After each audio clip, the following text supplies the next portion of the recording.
Today, we're going to draw a traffic light, step by step. So grab your paper and pencil, and let's get started. Step 1. First, draw a big rectangle right in the center of your page. This will be the main frame of the traffic light. Step 2.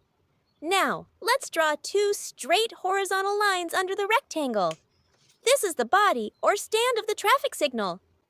It helps the traffic light stand tall on the road. Step 3. Draw the lights.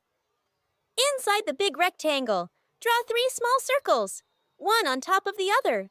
These are our traffic lights. The top light is red. It means stop.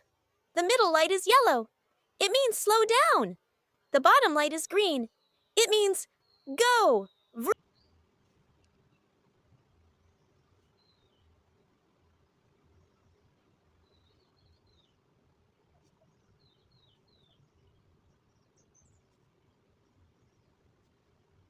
Vroom.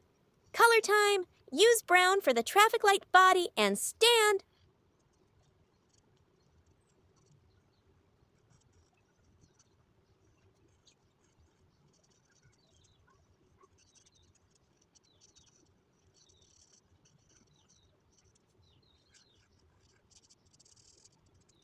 Color the top light red, the middle light yellow, and the bottom light green. Don't forget to like, subscribe,